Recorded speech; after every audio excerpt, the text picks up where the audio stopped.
15 seconds until airtime.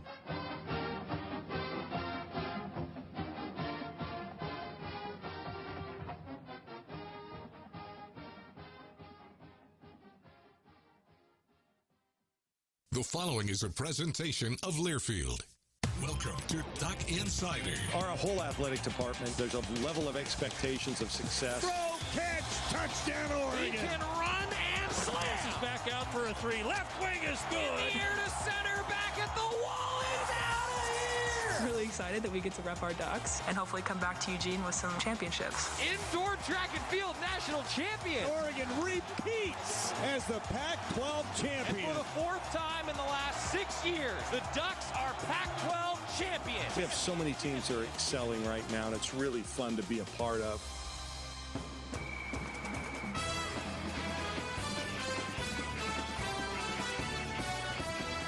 This is Duck Insider on the Oregon Sports Network from Learfield, presented by On Point Community Credit Union. Better banking, local solutions. Live from the Country Financial Studio, here's Joey Mack. Thank you, and thanks for joining us. It is a big week for Oregon football. The Ducks will be traveling on Thursday out to Columbus, Ohio to take on Ohio State. That 9 a.m. kickoff on Fox, the big noon kickoff because they don't like to think about the West Coast time zone when they identify these times. But it is the 9 a.m. Pacific time kickoff on Fox, 7 a.m. pregame show for us on the radio side on the Oregon Sports Network. We'll be traveling out on Thursday, so a little bit of housekeeping. If you watch the show live normally, well, on Thursday we're going to be having coffee and breakfast and, well, a lot of caffeine with you because I'm not a morning person. 8:30 to 9:30 is when we're going to do Duck Insider on Thursday, and then we're actually going to record Friday's Duck Insider before Jerry Jorge and I take off, and you'll hear it on Friday while we will be physically setting up the booth in Columbus. Did that make sense? Did everybody follow that? Okay, good. Also, just before we get to the nitty-gritty with Chief Compliance Officer Jody Sykes, who is kind enough to take some time out of her busy schedule to join us today, we do have some updates for you. Matt Ulmer, Oregon Volleyball head coach, will join us ahead of a true showcase of talent at Matthew Knight Arena this upcoming weekend. More on that in a moment. And the Duck changed his name on Twitter. And it is maybe one of the best things that the Duck has ever done. New week, new Twitter name, the Oregon Duck. So I got to tell a quick story, and I'm actually kind of curious if Jody has a reaction to this. Apparently, when Oregon baseball played Ohio State one time, Jerry Allen actually asked the broadcast crew, like, so do we have to say, like, the Ohio State? And they were like, no, that's really only football. So just another time that the Duck just really made my day with the Oregon Duck. Anyway, Jody Sykes is here, ladies and gentlemen. Hi, Jody. Thank you for being here.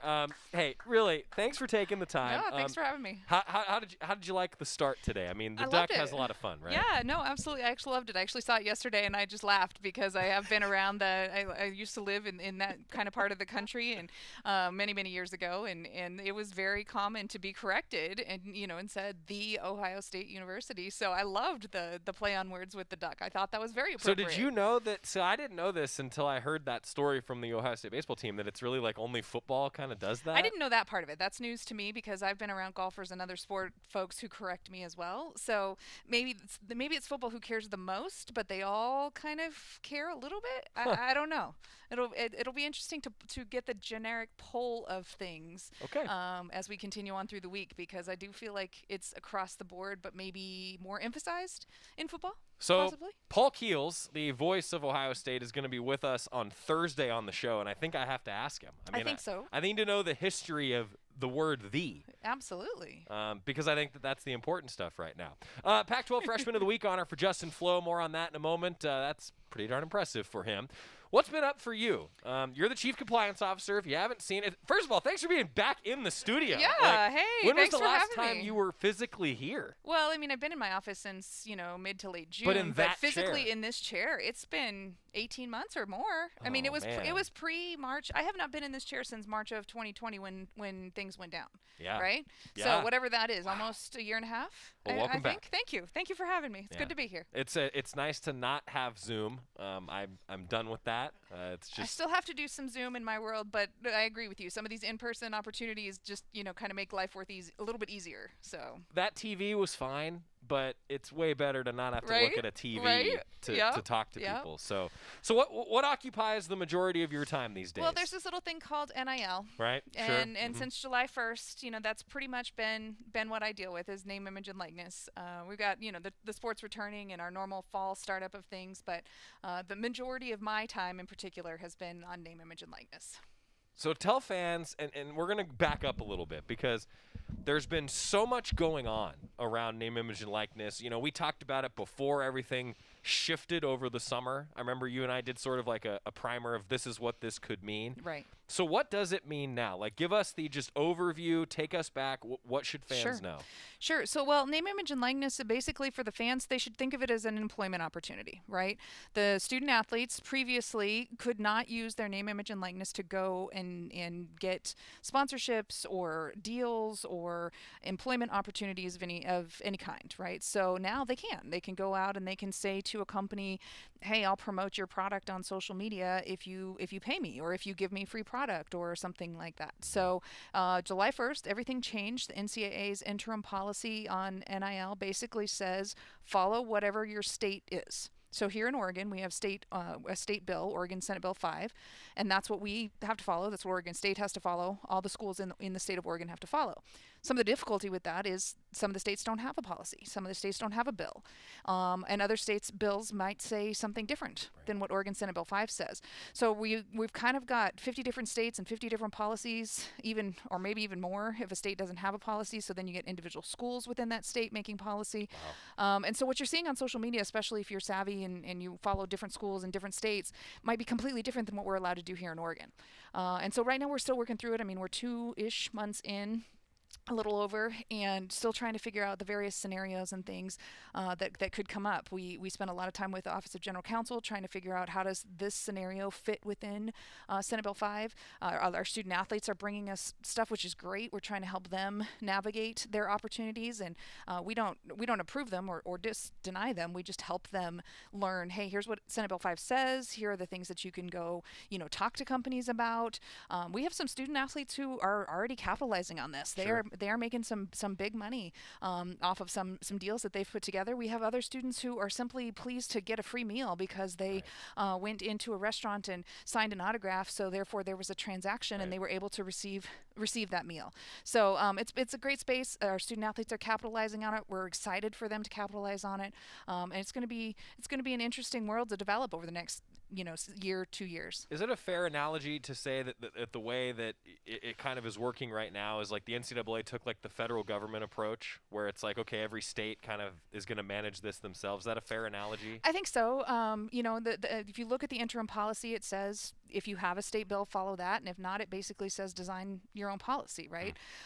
So we're still hoping for, I think at some point, at least the folks in my chair are still hoping for a federal bill at some point that'll make it easier to explain to student athletes and fans and coaches, here's why others, here's why X student athlete at this school can do this, and here's why X student athlete at this school cannot do this. Right now we're in a lot of that because there's so much difference in a few of the state's bills.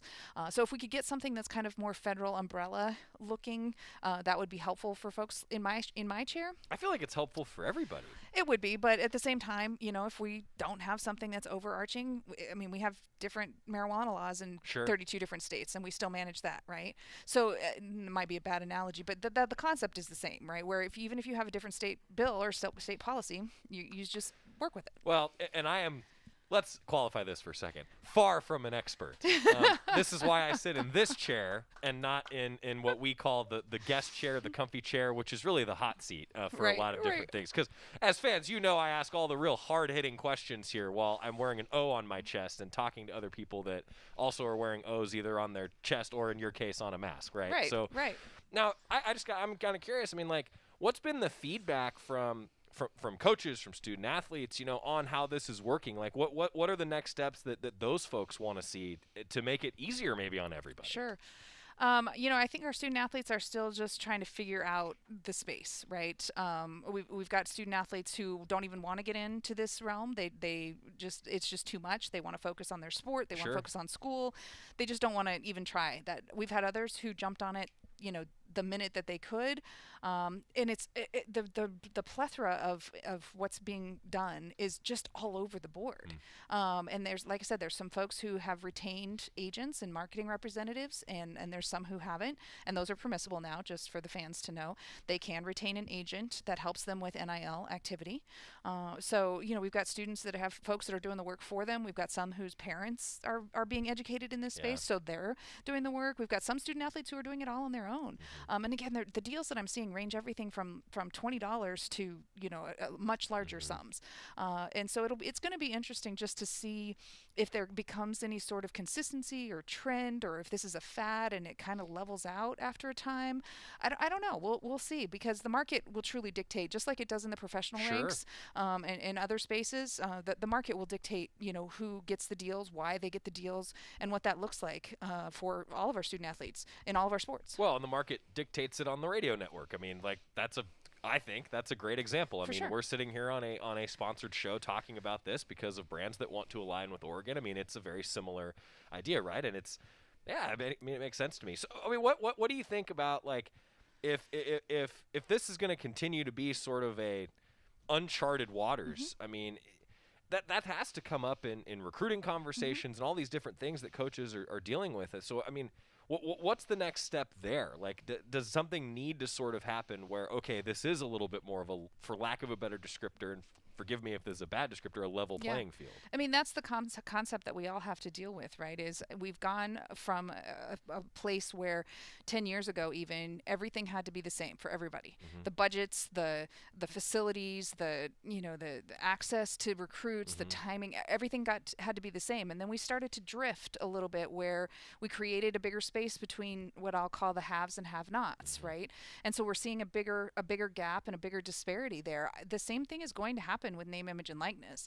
The student athletes who have a bigger market, who work harder for those deals, who have gathered the followers, have put the work in, are the ones who are going to see the deals. Now, having said that, it's not always going to be the student at the Power 5 that gets the biggest deal. It's going to be the one who works harder. So the haves in this case are the students who work hard and go out and get those deals and have the followings, or have the marketability, or have the whatever it is that gets them that attention and brings those folks to their table. Yes, you could argue that being on a platform at the Autonomy 5, Power 5 level might ease that flow, because you're on national TV every week, or you get some bigger coverage, or you have a chance to maybe reach a bigger audience. But that's not to say that someone at a smaller school or someone in a smaller market couldn't have that same opportunity, if they build that up, especially with social media. Right. Is it safe to say that this is the biggest change, adjustment to collegiate athletics maybe ever? I mean, it certainly seems to be for me. Like, this is such a new, unknown thing. Sure. I mean, for the old heads like myself, if you look back in the mid-90s and late 90s, when employment, right, when actual student athletes were actually allowed to be employed, right, there was a time when student athletes couldn't even get a regular job, let alone a name, image, and likeness opportunity, right? So if you look back in the late 90s, early 2000s, when that was changing, I feel like at that time we felt like this was a monumental, oh my gosh, student athletes can go get a job if they have time. And it went from, you can only earn $2,000 during the year to, an unlimited amount, as long as it was a legitimate job for work that you were actually doing at a going rate, right? And now we've progressed from that into this, and probably we're a little behind and should have done this a while ago. So I think, one thing we've learned in COVID is you just continue to pivot. Yeah.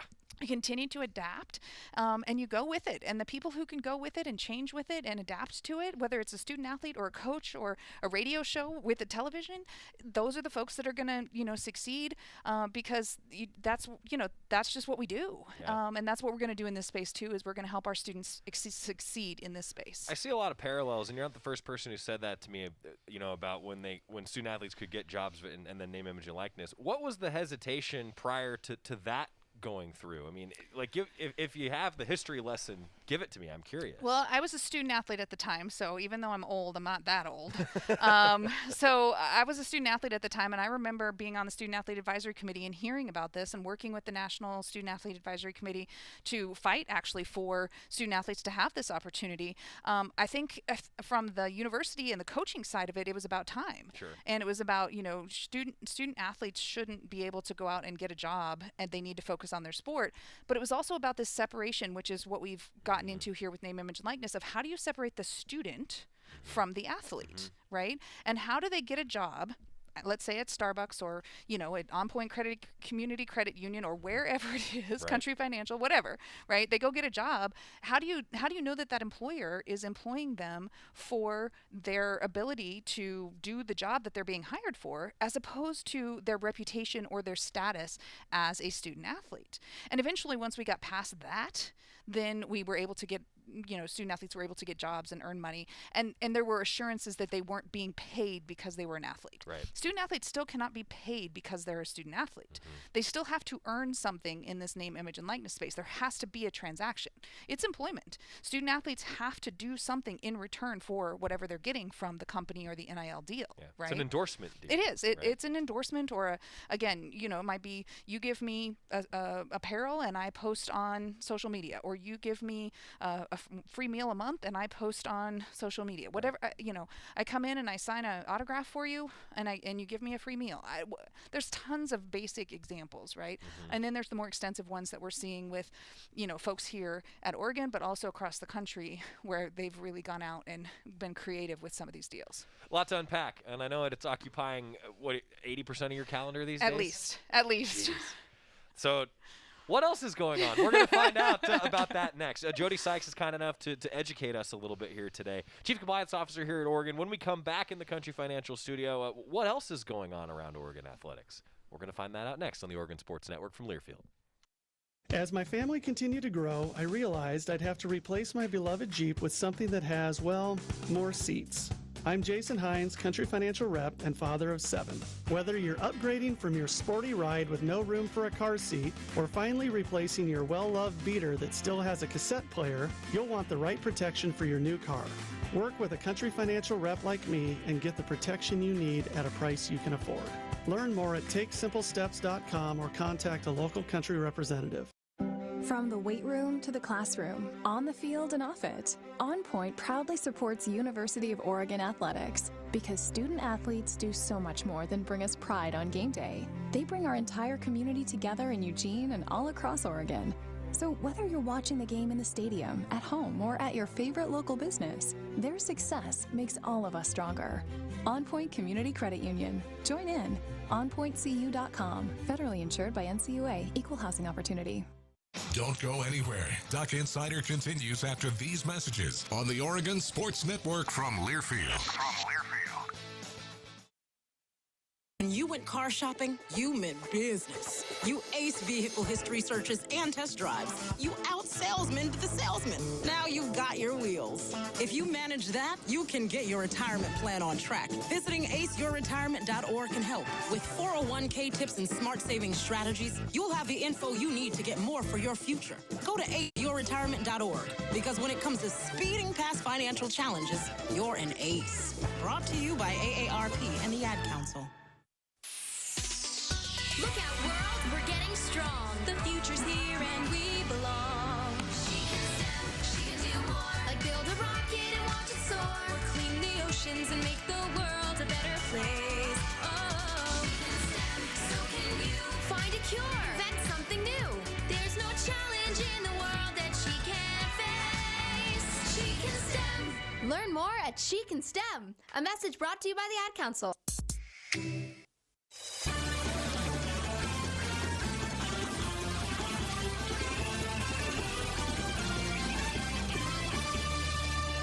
Welcome back to Duck Insider, presented by On Point Community Credit Union. Joey Mack, joined by Jody Sykes here in the Country Financial Studio. She's the Chief Compliance Officer here at Oregon. So we've been talking a lot about NIL. It's occupied a lot of your time, a lot of your counterparts' time. Really, I think it's occupied a lot of everybody's time. For sure. So what else is going on? I mean, is there anything else at the NCAA level, at legislation that's upcoming? I always kind of like Sure. to ask you just what's on the horizon, or is this it? I mean, from a day-to-day, this is it, right? And you're right. I'm not the only. There's tons and tons of people, not only within our athletic department, but outside of our athletic department that are working on this. Quick shout out to Brian Derringer in the Office of General Counsel, and to Brad Hutchins and RG in the brand management staff. They have to sit on calls with me about twice a week, trying to figure this stuff out. And so I really appreciate their efforts in this space. But yeah, I think we've got Katie and Kamadi and Andre and our student athlete development staff who are working really hard on some pieces. We've got folks in the compliance office and in the brand management office and in the Office of General Counsel, and even external folks who are trying to find ways to help Oregon be a leader in this space. So to be honest, 90%, 80% of my time is still focused on that. But things move on, right? We've got the teams reporting back. We've got most of our student athletes are headed back this way if in the next couple of weeks if they're not already here. We've got school starting. The third summer session ends this week. We've got regular fall terms starting at the end of September. So we're going forward in that, and we're looking forward to in-person classroom learning and in-person classroom tutors and learning specialists and that kind of thing. Our student athletes especially seem to really be looking forward to that. We've got some stuff with ticketing, and we've got stuff with the normal things that we do as compliance personnel throughout the year. We've got different projects that we're working on. We've got different reports that are due. In terms of NCAA, I think the biggest thing is probably if you're following this kind of thing is the Constitution Convention that's going to be happening. This is potentially a revamp of the NCAA Constitution, which is the first section of the manual that we, as a member institution of the NCAA, have to abide by. Some of that's coming from these big monumental shifts. And so we'll be interested to see where that goes, because that's probably the biggest thing. And then there's always changing legislation, but nothing that's just so mind-blowing that we need to talk about it right now. But there will be things that come in as the cycle continues, November, January, etc., that maybe affect a particular sport or are new or different in that realm. But I think this Constitution revamp is from again that 50,000-foot view level is probably one of the biggest things. And then I'm sure you all have talked about the alliance, right, and happening on much more of a kind of a different level. But those are the big things I think that we're all tracking on nationally. So there's your umbrella might look just a little bit different. There might be some different colors on your umbrella with the change in the Constitution. Yeah, I think so. I mean, it depends on where it goes. There's a lot of surveying being done right now, a lot of opportunity for folks to, by folks I mean people in athletics administration, student athletes, coaches, to provide feedback. What should the NCAA look like going forward? What should that Constitution, how should it change, if it should change? Does there need to be a different distinction for again the revenue higher end folk versus the maybe Division III no athletic aid folk? Like does the NCAA structure work for them but not for us? Right. I don't know the answers to that question. There's a whole lot of people a whole lot smarter than me who are trying to figure that out. Jody Sykes, Chief Compliance Officer, joining us, also overseeing women's golf, and they're going to report back in 2 days, you said? Yeah, their first upcoming meeting is September 9th, so they'll be back, but then they don't compete until closer to the end of September. So 24th, I think it is. They're going to go to Nashville and compete there for their first tournament of the year. Great young group, but their senior, Heather, has qualified for the LPGA event in Portland. Yay, Heather. And we actually have two other student athletes who get to play in the Monday qualifier of that tournament to hope that they might also participate. So yeah, and they're getting ready, getting busy, and yeah, they'll be back in 2 days. Awesome. Absolutely awesome. Yeah, Derek Radley, we're going to have to get him on the show then here pretty soon. Absolutely. We're coming up on golf season. Okay, before I let you go, I always like to ask just your reminders for fans, things that fans should know from your chair. How do we stay out of trouble? How do I stay out of trouble? How does everybody stay out of trouble? Yeah, well, easier said than done. Thank you. Yes. But the big thing is just if it doesn't feel right, if it doesn't smell right, if it doesn't just ask questions. Like you use your common sense, and if the hairs on the back of your neck are standing up, then maybe we need to talk about what it is, or let's walk through the scenario. Let's review why that may or may not be permissible. If you're not sure, ask questions. We try to answer all of the questions that we get that come in through our compliance accounts and through our fans accounts and different things, but just continue to want to do things the right way, operate just with that higher level, take the high road, and even if we see somebody else else doing it doesn't mean that we're going to do that, because it simply might not be the right thing to do. And just continue to do that. And we're going to take advantage. We're going to push. We want to push on this NIL space. We want to push in recruiting. We want to push in all of these spaces. And so whenever there's an opportunity for us, we're going to try and take advantage of that, and not be held back by compliance or things that are seemingly weird or unusual. We're going to find a way to work through that and live in that space where we're a leader and we're pushing and we're on the forefront. Appropriately pushing the envelope. Absolutely. Right? Absolutely. That's the goal. That's how you stay on the cutting edge, right? Mm-hmm. I think, anyway. Well, that's what we're told. We'll see. Someone smarter than me is going to be able to figure that out. So and me. That's right. Jody Sykes, our Chief Compliance Officer here at Oregon. You going to Columbus? I am. All right. Yeah, I'll see you. I will see you on the plane. Sounds great. It's going to be weird to travel again. It is going to be very weird. Yeah. Going on Thursday, so we can do it. Whew, we can do it. That week, this week's going to go quick. Jody Sykes, thank you for what you do. Thanks for being here. Thanks for having me. Chief Compliance Officer Jody Sykes here with us. When we come back here in the Country Financial Studio, more details on Justin Flo's Pac-12 Freshman of the Week honor and Joe Morehead, Oregon Offensive Coordinator, his thoughts on Ohio State. Matt Ulmer is also going to join us coming up on the Oregon Sports Network from Learfield. Welcome to Toyota's National Sales Event. Thanks. I've been waiting to get a new Toyota all year. Well, right now we've got exciting offers on our lineup of 2021s, like Camry, Corolla, RAV4, Tacoma. Highlander! Jen, do you mind watching Chance? Oh, okay. Listen, Chance, I run a tight ship, so I don't want any funny business. Who's a good boy? Toyota's National Sales Event is on. Current offers end September 7th. See your participating Toyota dealer for details. Toyota. Let's go places. Is that the sound of an ooey gooey cheesy crunchy slice of P-I-Z-Z-A? Obviously, but as good as that sounds, we think it can get even better. Oh yeah, that's the sound of a freshly opened fizz-filled Pepsi. The only thing that can take this flavor medley of crunchy dough, mouth-watering cheese, and savory sauce to the next level. How about another bite? Pepsi and pizza sound like a match made in heaven and taste even better. Pizza, better with Pepsi. That's what I like. Duck Insider continues after this timeout on the Oregon Sports Network from Learfield. Steven. Who said that? Me, down here. Ugh, what are you, a yellow booger? I'm a banana slug, Steven. What are you doing in my room? I'm your sense of adventure. It's been a long time since we've had an adventure in the forest. Mom took me to the forest last year. I'm a slug, Steven. It took me a long time to get here. You're right. I should get out. Yeah, the forest is not that far away. Hey, Mom! Come to the forest where the more adventurous you lives. Check out discovertheforest.org for cool places nearby. Brought to you by the U.S. Forest Service and the Ad Council. America, your children have an amazing superpower. That's right. They can help save lives by simply washing their hands. Just 20 seconds of thorough hand washing after they've coughed or sneezed or been outside can help fight against the dastardly spread of germs. Armed with only soap and water and hands, your superhero can protect you, your family, and everyone out there in America land. Amazing! Find out more at coronavirus.gov. A message from the CDC and the Ad Council.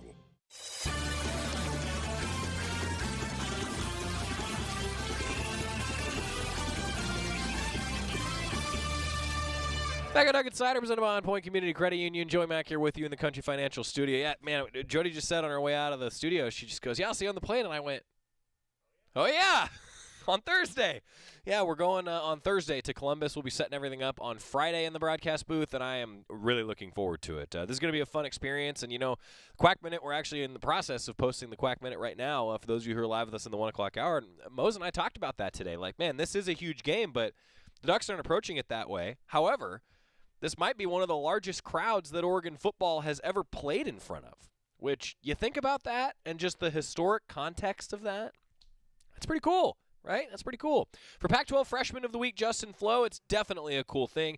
Named the Pac-12 Freshman of the Week this morning for his standout performance in the season opening win over Fresno State. Led the Ducks defense with 14 tackles in his first career start, including 5 solo takedowns. Congratulations to Justin Flo. Meanwhile, how about Joe Morehead, the Oregon offensive coordinator? He met with the media this week, yesterday actually, talking about his thoughts on Ohio State playing in the horseshoe and, well, what the heck it's going to be like. Here's Joe Morehead. I'm never one to make a big deal about environments, home or road, but you are the only one on the staff to have ever played and coached a game at Ohio Stadium, and it is far and away the largest and the loudest building that any player on this team will have ever played in.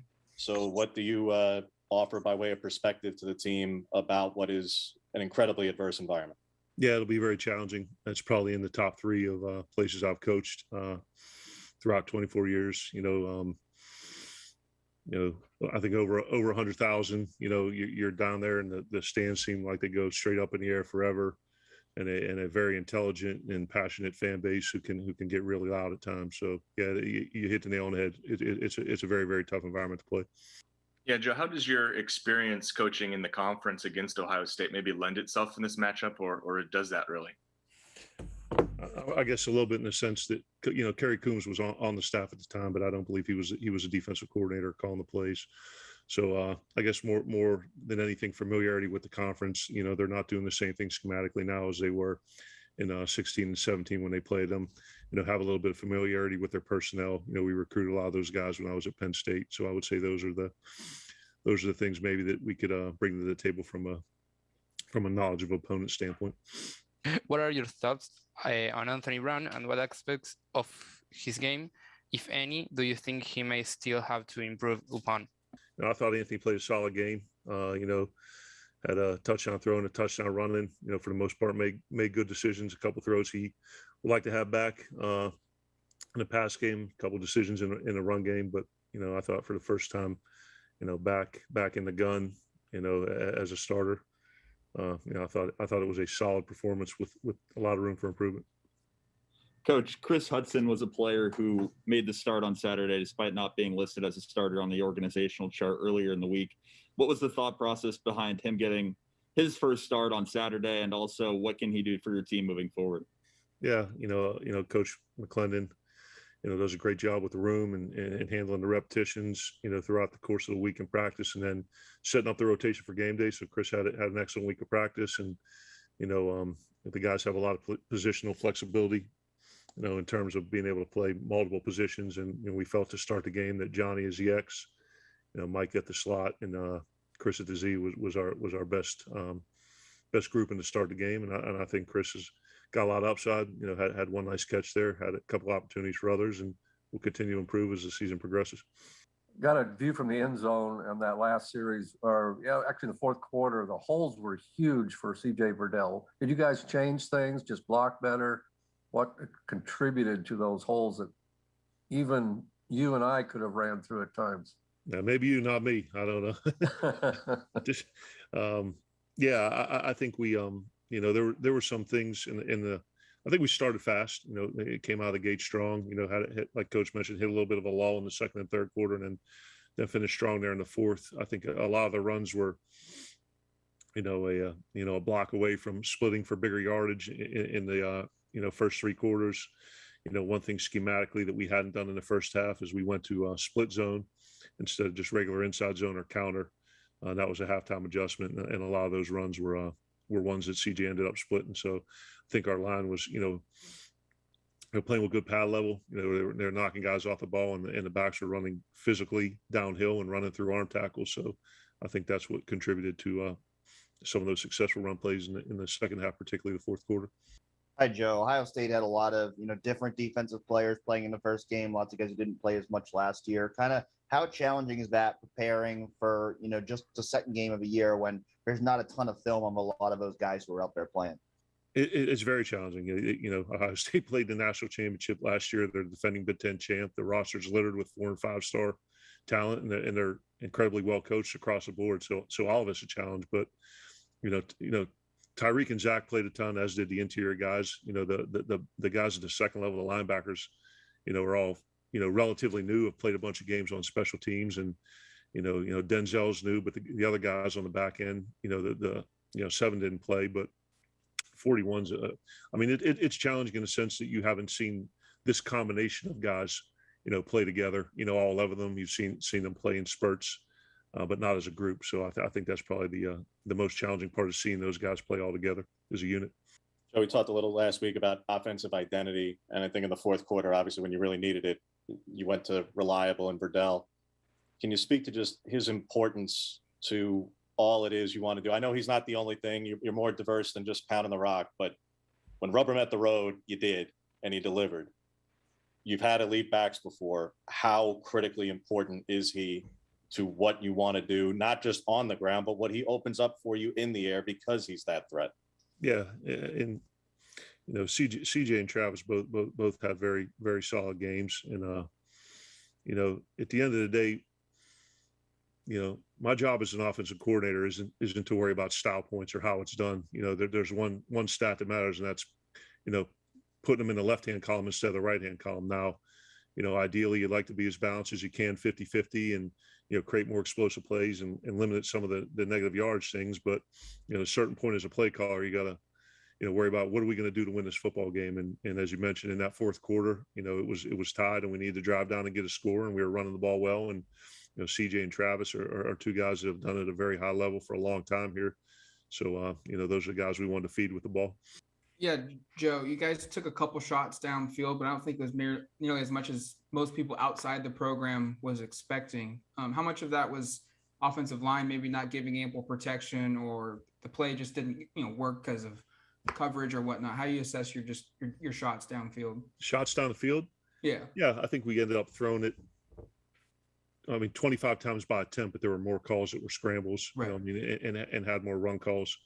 Like I said, a lot of that is dictated, it's not 7-on-7 or flag. There's three components to the pass game, and that's protection, that's separation and running the route, and that's throwing the football and completing it. And I think we were, had some opportunities on some things down the field that we didn't connect on, got a couple pass interferences, but certainly we want to be more balanced. We want to take more shots down the field, but some of the stuff that was occurring throughout the course of the game didn't dictate for us, to take as many as, and there's probably a little more than people thought, but once again, I can't worry about what people are thinking. It's saying you don't concern yourself with the opinions of people of whom you wouldn't accept their advice, particularly on the play calling part of it. But we're going to try to continue to push the ball down the field when the opportunity arises, and we're capable of doing it. And that's something we want to do: be aggressive, taking shots down the field. Coach Anthony talked about the offense. They need to clean up some of the execution. Sounded like that was pretty critical. What are maybe a few areas that you've evaluated from film that stood out that you think you need to focus on to accomplish that? Yeah, up front, sticking on blocks, make sure we're finishing, the integrity of the pocket, make sure we're continuing to maintain the depth and the width of the pocket so the quarterback can, step up and make a good decision. The running backs running hard and physical and through their pads like they did in the fourth quarter throughout the game. The receivers, being assignment correct, blocking well on the perimeter, and, catching the ball when they have the opportunity, and the quarterbacks making correct reads and delivering the ball with accuracy. So I'd say those are the things that we need to continually improve on. Consistency of execution, sustained for 4 quarters. You've been in 3 Power 5 conferences in the last 5 years. What are the differences, just culturally, everything else, do you think? I think they all have their own identities, I think. And I think they're all kind of unique. And, I say haven't been in the Big 12 or the ACC, but, I think it's, I think the Pac-12 probably has the most parity from top to bottom. I'd say that's the one thing that stands out the most about being in the Pac-12. Obviously the SEC, presents a lot of challenging teams, and the Big Ten kind of has the identity of pounding the ball and playing great defense and things like that. Although Ohio State is an incredibly explosive team in a lot of different ways. So I'd say that the thing that separates the Pac-12 from the others from an identity standpoint is the parity of the leagues from top to bottom. That's Joe Moorhead, Oregon offensive coordinator, meeting with the media earlier this week, giving you a little preview of Oregon and Ohio State. Now we switch gears because we got a huge showcase of volleyball's best at Matthew Knight Arena this weekend. Well, the Ducks will be playing early in the morning on the football gridiron. Friday and Saturday evening are going to be awesome at Matthew Knight Arena. Matt Ulmer's here, ladies and gentlemen. Let's go. Come on. Hey. Come on. How you doing, man? Wow. Couldn't be better. Really? Thrilled to be here. Thank you. Hey, thanks for having me. I'm so glad that you're here. It's great. This is great. You're currently sitting at 5-0. That has to feel pretty good. Oh, right? yeah. Our team is, yeah. Yeah. Yep. Yeah, you're 5-0. I like 5-0 better. You are part of the team that is 5-0. That's true. So I'm a big believer in this. You are allowed to use the word we. Anybody else? We all are. You say it all the time. You always include yourself. I never include myself when I'm talking Hold about on. your program. Hold on. Yeah, okay. Thank you.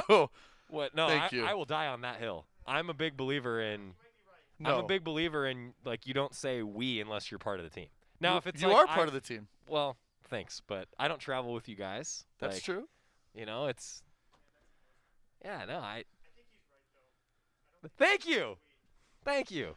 I'm gonna call him out. I'm gonna find it. You can find it. That's great. I'll find it, and then the Ducks. and then I get another point on the board when I find That's it. Okay? like broadcast. Okay, now look, everybody, we're gonna no, take you can't go backwards No, now. I'm going to. We're gonna You take said what you said. We're gonna take you behind the broadcaster curtain right now. I do not like when broadcasters use the phrase like "we need to run the ball better," "we need to swing better." Hey at the Zoe, net. I want you to. This is what your assignment is from here on out. Every time he does that, I want you to mark it down. Okay, we're gonna bust him. I'm gonna tell you right now, you're not gonna find a time. We're gonna bust him. Scott's been listening to me do shows and broadcasts for almost a decade. Pretty sure. But how intently do you really listen to him? I'm pretty sure he does. That's one of his rules. Okay. I'm pretty sure, unless he slipped up Okay. somewhere, I'm pretty sure. Now, if I'm discussing, I think you can though. But if I'm discussing like we traveled because I was part of the travel party, that's a different thing. I'm not talking about like I have nothing to do with the outcome of a game, so I do not. I have not Boy, earned that's the just right. not true. I have not earned the right to say like That's we just need not to do true. this. Yeah, how is that not true? If you screw up this interview, it's gonna be a tough weekend for volleyball. Okay. So get it right. I don't think I've ever felt more pressure in my life on Golly. this show. Well, there you go. Now you're part of the we. That's how that works. He's Matt Ulmer, Oregon Shoot. volleyball head coach. Huge weekend for the Ducks. Going to be a great showcase of talent. Minnesota, Stanford, and Penn State are all in town. I got to take a timeout to catch my breath. Yes, we do. Back after this on the Oregon Sports Network from Learfield.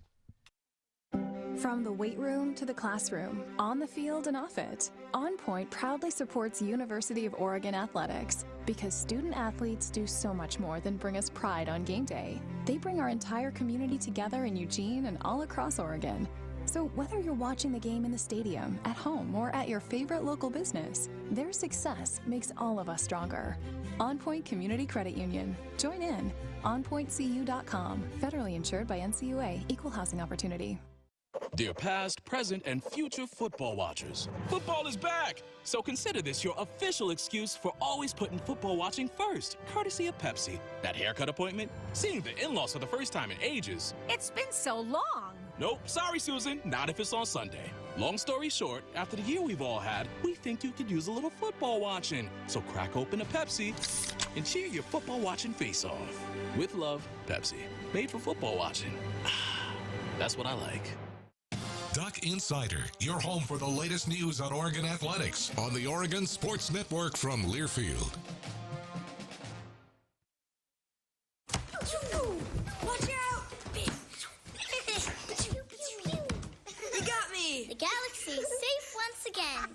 In the pretend universe, kids play with pretend guns. In the real world, it's up to us to make sure they don't get their hands on a real gun. If you have a gun in the house, keep it locked, unloaded, and stored separately from ammunition. Safe gun storage saves lives. Learn how to make your home safer at endfamilyfire.org. That's endfamilyfire.org. Brought to you by End Family Fire, Brady, and the Ad Council. Uh-oh, Brad's buzzed. Oh, yeah? Yeah, he's starting with the woots. And now a speech. I just want to say that friendship is about heart and brain.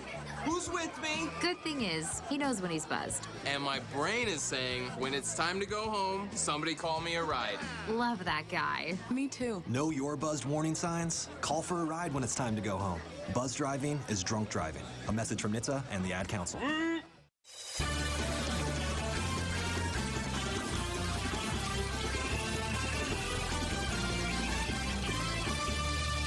Never thought that I'd be getting into an argument over broadcast fundamentals that lasted through an entire commercial break with Matt Ulmer. Yet here we are. Oregon volleyball head coach is here with us. I've decided that we need to film the in between time. No, Like, I think that would have been priceless for everybody. No. There are enough things that happen in the studio that no. Well, if you don't want it, then I guess it won't happen, huh? Because it's not a team thing, apparently. This is a democracy. Apparently. Brandon's here today, Zoe's here today, Sean's here today, Scott's here today. We've got the full army, the full. I always say it takes. I'm sure he calls you guys out a lot, right? He really gets you a lot of press. I actually do. Oh yeah, man, you are really with Joey Mack. You're really coming in hot today, man. And I coach a team sport, and you're trying to tell me we're not a team. I talk all the time about how it takes a village, and that everybody should have fun. And before we go on the air, literally every show, you guys can attest this. I want everybody to attest to this. I say have fun and don't screw it up. I'm a huge believer in that. It takes a village. Am I right? Absolutely. Thank you, Brandon. Thank you, Scott. Don't screw it up. That's kind of negative. Don't you feel that way as a coach? Like, yeah, about me not screwing it up? Let's go have fun and not screw it up today. No, I don't feel that way. How do you feel? Let's go beat them. Okay, fair enough. But for us, so for us, like doing a good broadcast is like you don't make mistakes. You don't screw it up. Really? Is that what it is? A lot of times. It's not about perfection. Is this a perfect interview? And? I hang on Joey's every word, and I've never heard him say it. Okay. It's the Ducks. I think my point is that that's a shame. He should say it. And the fact that he doesn't, that's even worse. You're going to lose either way on this one. Either I'm right because you do, or you should, and you don't. Right? I think he's just giving you another point on the scoreboard. Yeah, I know. Yeah. Coach Dillard's going to be down 4-2. Yeah. You know what? Coach Dillard. She did have a baby. Hey, I feel Coach like she should Dillard probably just get had one a for baby. that. You need to add another point to the Dillard Ulmer scoreboard. Yeah, that's fine. All right. Anyway. It is a huge weekend. You are we, okay? You're part of us. Thank you. Hey, thanks, man. Thanks. You. Just like I'm a part of this. You are. Yeah. Yes. Right now it's Duck Insider with Joey Mack and Matt Ulmer. Introducing Joey Mack. Introducing Matt Ulmer. I have this vision that Scott is completely going to make us a terrible sitcom introduction. I want it. For just this the needs two to of happen. us. This needs to happen. How did we get here? What are we talking about? You got here 10 minutes ago, and I don't think we've said a word about Minnesota, Stanford, and Penn State coming to town. Looking forward to it. It's going to be hey, in all seriousness, we have fun. What? This is what?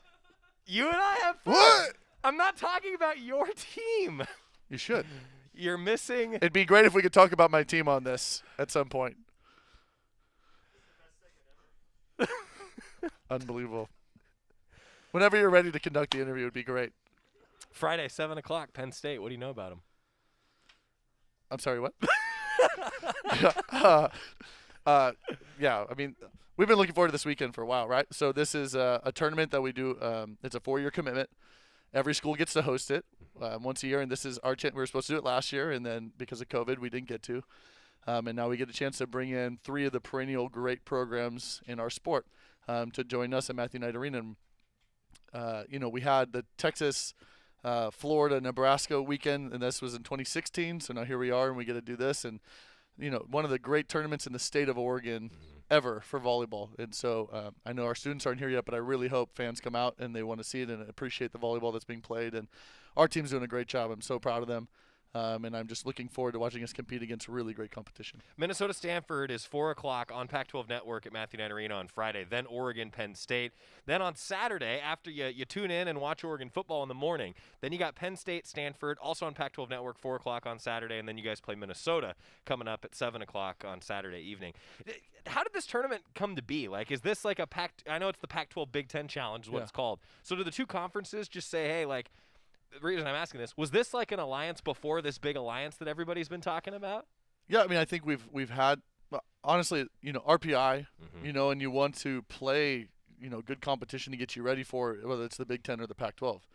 And so for us, you look around the country and you're like, who wants to schedule tough matches and who wants to be a part of something like this? And, so it was something where the coaches came together and we're like, let's do this. And, we were able to be a part of that. And I think it's great for us. To represent our conference and just trying to get, even higher on the national stage and help ourselves for seedings later on, all those types of things. We need to be playing matches like this. How big would an awesome crowd be? You touched on it a little bit. I mean, just what's this mean to your team this weekend? Yeah, massive. Again, for our conference, it's huge. Right now we want every Pac-12 match to be a win. So anything to tip the scales to Oregon and Stanford, we want to do that. Or just appreciation for our student athletes and for Oregon, to be part of a team, right? We're all in this together, Thank you, High School Musical. We need everybody. We need everybody there. And I think for us, God, I wish I could be there. I'm just being honest. That's fine. That's good. I wouldn't expect you to be there. That'd be a team thing. Yeah, it's okay, Joey. It's fine. Thanks for having me on. This will probably be the last one we ever do. It's good. Matt didn't get invited back. No, I think it's next week. Dave Butler will be joining us. There we go. Next week, Coach Dillon, assistant Dillon coach will Dave be Butler joining. It would be great for us to have a great crowd. We haven't had one in Matthew Knight Arena in a really long time. It'd be great to have that school spirit back and really feel like a college match in Matthew Knight Arena and just have that energy. And anything we can do to have a home court advantage, we'd love to have. So, I know we got football on Saturday. This is a team that you want to come watch. Our team on Friday. Penn State's really good, legendary coach. Lots of national championships, great program, and we need to go out there and put our best foot forward. Matt Ulmer's joining us. I was waiting for you to say something. No, this is your show. Clearly not anymore. Matt Ulmer's the Oregon volleyball head coach. Hey, big weekend. You're 5-0 right now, as we touched on earlier. Your trip to the state of Texas, you come back. I mean, you're sitting where you want to be, right? 5-0. What's it going to take for your team to be successful this weekend? What's it going to take for you guys? Yeah, I love 5-0, but I like what we're doing even more. Yeah. We've played well. Our defense has been really good. Our offense has been pretty consistent. Rice was a really good challenge for us, especially at their place. Great setter, great middle, a really solid team that played great defense. And Brooke Nuneville had 31 kills in that match, in 4 sets. We went to a 5-1. We had protocol stuff, and Elise Ferrer ran the show, for the first time since 2019. I thought she did a great job. And, as everybody stepped up, Becca Morris had more playing time, Annie Stathouse, and it was a great team win. And you just love to see that. You love to see our maturity continue to develop, and our competitiveness was at a high level. And Taylor Borp was great all weekend, and that's really important for us. So a lot of really good things there. And I just, I like our consistency. I like where we're going. We just want to get all our people back and keep getting better. I got a specific email during your Rice match, by the way, from a fan. Wanted me to ask what the heck happened at the end of set 3. So if I could recap real quick. Yeah.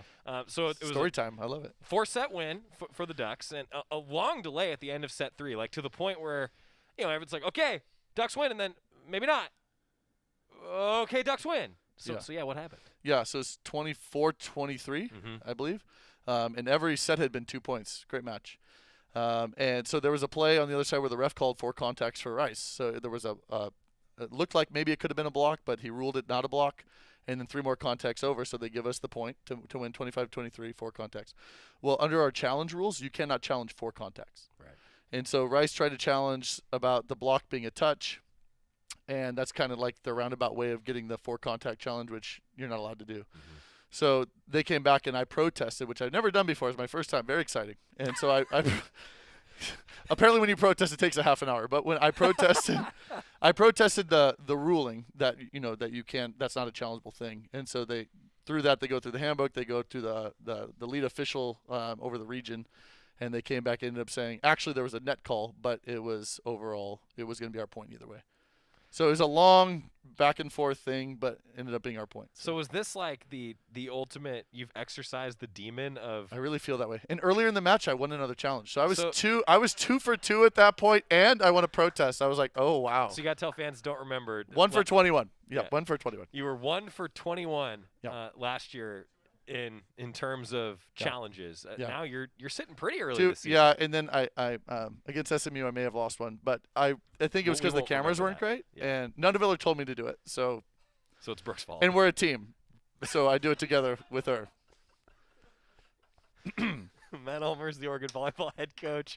He will be in action with his squad at Matthew Knight Arena coming up. Minnesota and Stanford started off in the Pac-12 Big Ten Challenge Friday, 4 o'clock. Ducks will play Penn State, 7 o'clock. It's all going to be on Pac-12 Network. The Oregon broadcast will also, of course, be available on KWVA. Student radio station's going to have the call as well. We need you there. Show up. MKA. Let's make it loud. And seriously, be there for me. I will be on the road in Columbus. I'm going to be with you in spirit, though. Can you bring Cardboard Joey down somewhere? Yeah, we could do that. Like he can come out of an office and actually sit in the arena somewhere? That'd be great. Send me a picture. Sounds like he wants to be part of it. I do. I want to be there as a fan. With everyone. I am a fan. Yeah, so you're part of it. Thank you. Okay. Matt Ulmer. Yeah, no, it's just what a glorious day this was. Matt Ulmer's the Oregon volleyball head Thank you. coach. Head out to Matthew Knight Arena. Going to be a lot of fun. And I wish I was there so we could be a we. We're still together. Here we go. Let's go. Safe travels, Joe. Thanks, man. One Okay, more buddy. segment back after this on the Oregon Sports Network from Learfield. We love you. After 2 years of construction, my wife and I finally moved into our dream home.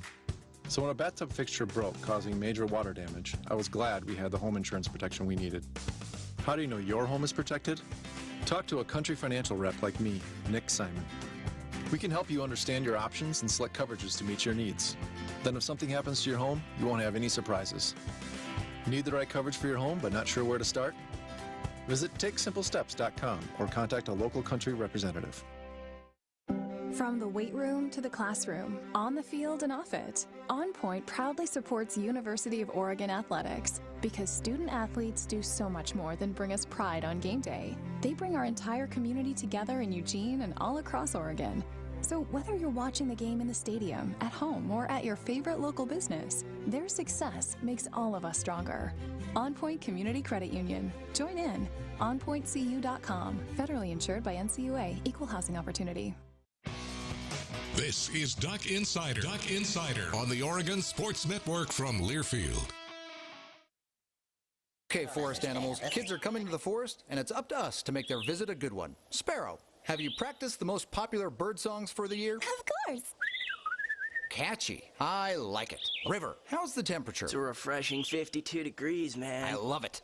Turtle. He's not here yet, man. He's late every morning. Okay. Squirrel. The forest has been preparing just for you. To learn more about cool things to do in the forest, visit discovertheforest.org. Brought to you by the U.S. Forest Service and the Ad Council.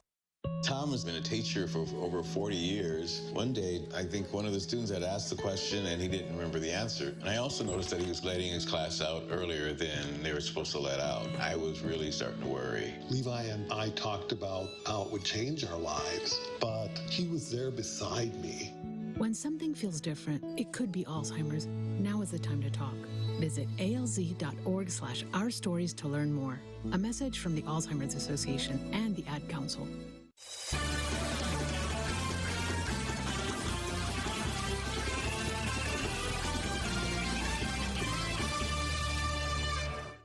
I was about to say we're back on Duck Insider, and I just couldn't even get through it. Back on Duck Insider, presented by On Point Community Credit Union. We're in the Country Financial Studio. My thanks to Matt Ulmer and Jody Sykes for being with us here this Tuesday. And you hear the music, that about does it for us. Hey, after practice today, we did get the chance to catch up with Brandon Dorless, Jordan Happel, and Bennett Williams. All those interviews are coming for you later in the week. Tomorrow, a really, really fun day planned. Mario Cristobal will meet with the media for the final time. Rob Mosley and I will break down the matchup between Oregon and Ohio State. Man, this will be a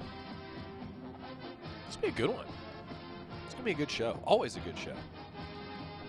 All right, I don't know what to say. See you tomorrow. Okay, man, this is your time. Maybe you didn't choose this, but you're here now. You're gonna go out there and be an all-star caregiver. Cook, clean, be there emotionally and physically. You gotta dig deeper. Drive them to physical therapy, doctor's appointments, because that's what caregivers do. Don't give up. Show the world that you're tougher than tough. Caregiving is tougher than tough. Find the care guides you need at aarp.org/caregiving. Brought to you by